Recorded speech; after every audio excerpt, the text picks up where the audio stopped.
Oi, gente, Roberto Relubíscaro aqui. Uma das frentes musicais dos anos 90, na verdade, começou no dia 30 de janeiro de 1989, quando a New Order lançou o seu quinto álbum de estúdio, o Technique, tá? Eu já resenhei aqui o Power, Corruption and Lies de 1983, o Low Life de 85, o Brotherhood de 86 e agora então falando sobre aquele que é o favorito de vários críticos, né? Dá para entender por quê, por conta da concisão das canções, né? São 40 minutos, 9 faixas, muito concisos, muito assim, não tem gordura nos arranjos, é tudo muito bem feito, mas esse álbum aqui teve uma história de produção bastante complexa, complicada, regada a festas,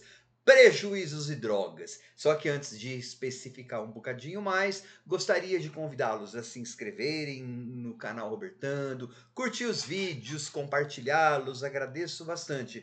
Uma das várias curiosidades que cercam esse álbum. Bom, para quem é mais ou menos fã da New Order, deve saber que se trata de um quarteto britânico composto pelo Bernard Summer, pelo Peter Hook, pelo Stephen Morris, pela Gillian Gilbert, tá? Então, geralmente você tem nos créditos, eu, por exemplo, escuto aqui no Spotify, né? Quando você vai lá, créditos, ver créditos da música, você tem os nominhos dessas quatro pessoas aí. Pois bem, no álbum Technique, se você for ver créditos da música na faixa Run, Corra, que também é conhecida às vezes como Run 2, porque tem versões diferentes, você vai ver que além dos nossos quatro integrantes, você tem o nome do John Denver. Quem foi John Denver? John Denver foi um guitarrista, compositor folk country norte-americano, tá?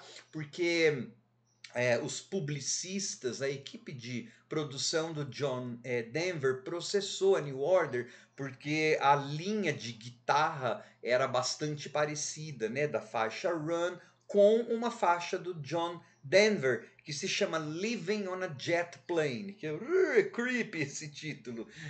Living on a Jet Plane significa partindo em um avião a jato. Eu falo que é creepy, né, estranho, assim, arrepiante, porque o John Denver morreu pilotando o seu próprio avião, né? Ele despencou lá no mar e tal. Mas aí então essa celeuma foi resolvida fora das cortes, ou seja, a New Order reconheceu mesmo que emprestou, né, o riff de guitarra ali do John Denver, deve ter pago uma graninha para ele e ainda colocou como no hall dos compositores, tá? Até porque esse álbum aqui foi o álbum que foi o primeiro álbum da New Order a atingir o primeiro lugar das paradas oficiais da Grã-Bretanha, porque assim, vários desses grupos que a gente que é dos anos 80 ama, tipo Smiths, Echo the Bunnymen, The Cure, eles eram de gravadores independentes, não chegavam necessariamente a primeiro lugar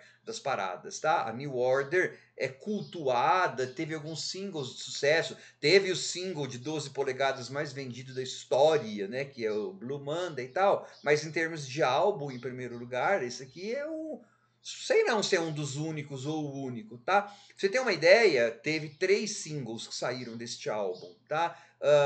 Eles, acho que a melhor colocação na parada oficial britânica foi 11º tal. Mas enfim, esse álbum, o Technique, veio de uma fase em que a New Order tava paradona, meio, não sei se sem saber onde ir, porque assim, teve o Brotherhood de 86, depois eles ficaram algum tempo, né? Só isso aqui saiu em 89. Eles ficaram lançando coletâneas, compilações, ambas com o nome Substance. Saiu aquela Substance de 87, que é só de lados B, remixes da própria New Order, mas também saiu da Joy Division, né? Ok, e aí então, em 88, eles voltaram para o estúdio. A Factory Records, né? Esse aliás foi o último álbum que eles gravaram para Factory Records, uau! Porque assim, depois desse Technique, eles só lançariam o Republic em 93. Quando saiu o Republic, a Factory Records nem existia mais, já tinha falido, né? Mas na época, a Factory queria desesperadamente que a New Order lançasse um álbum, porque o clube, lá o Hacienda, né, mítico, lendário clube Hacienda, muito famoso nos anos 80 e 90, né, na cena de acid house, na cena rave, na cena de Manchester, tava dando prejuízo o clube, na verdade, no começo. Então, a Factory queria que o New Order lançasse um álbum. Só que a New Order não queria gravar nos estúdios que eles estavam acostumados a gravar em Londres, que eles chamavam de escuros e horríveis. A Factory chegou a alugar o Real World Studios, que é do Peter Gabriel, que na época era um dos estúdios mais avançados tecnologicamente na Inglaterra.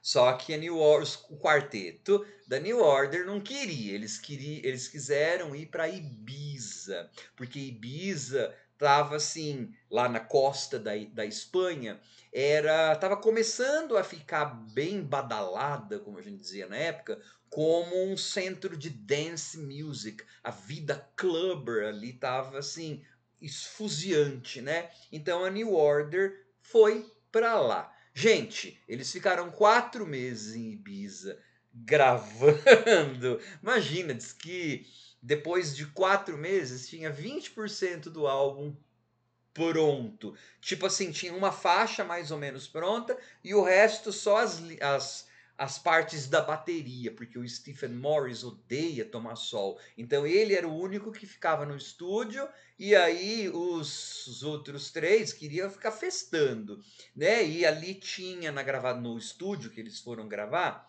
conta que era um estúdio horrível também, tão horrível quanto os que eles frequentavam em Londres. Só que não era escuro e era perto de um fornecedor de drogas. Então eles ficavam festando e se drogando o tempo todo.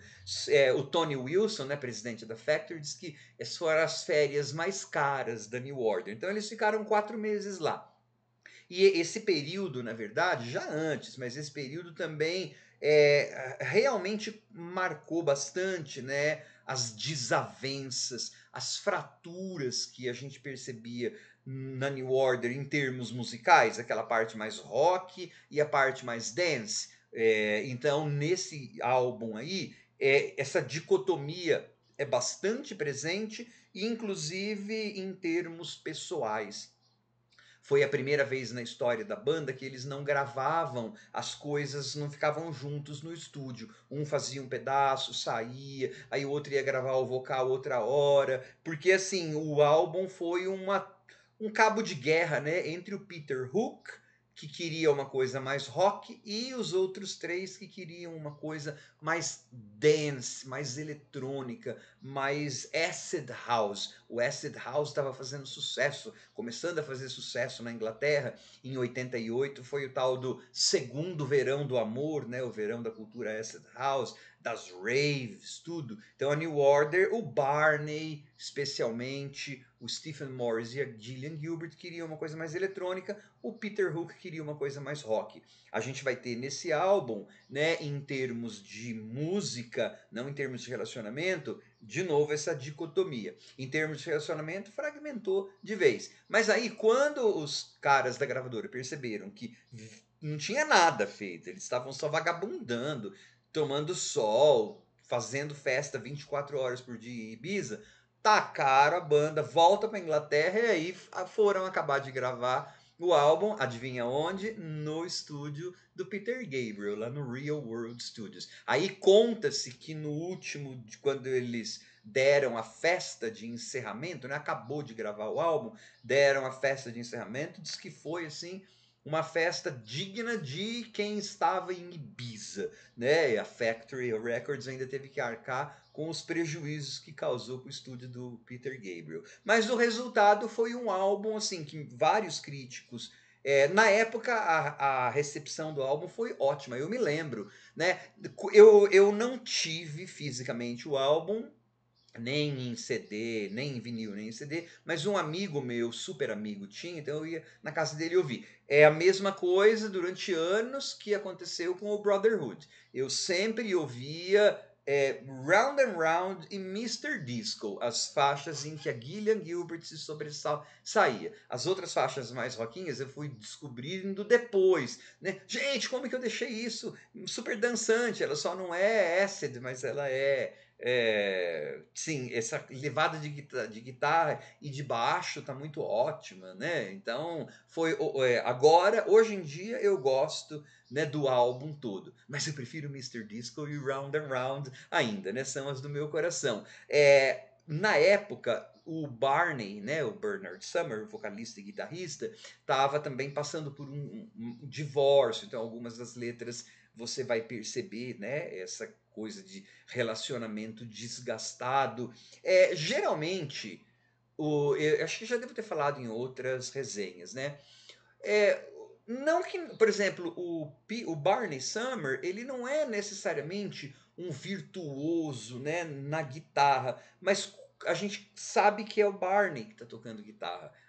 Então, o que tem de legal na New Order também, além dessa desenvoltura em fazer coisa eletrônica e fazer coisa mais rockinha, é que eles têm uma identidade, né? Criaram uma identidade e essa identidade é sentida até hoje na sonoridade em 2024, quando eu resenho álbuns aqui, que eu falo, ó, parece New Order, parece a guitarrinha do Barney, parece o baixo do Hook, né, do Peter Hook e tudo mais. Em termos musicais, então, além dessa run que tem que ser creditada por John Denver, né? Você abre com Fine Time. Fine Time é muito legal a história aqui.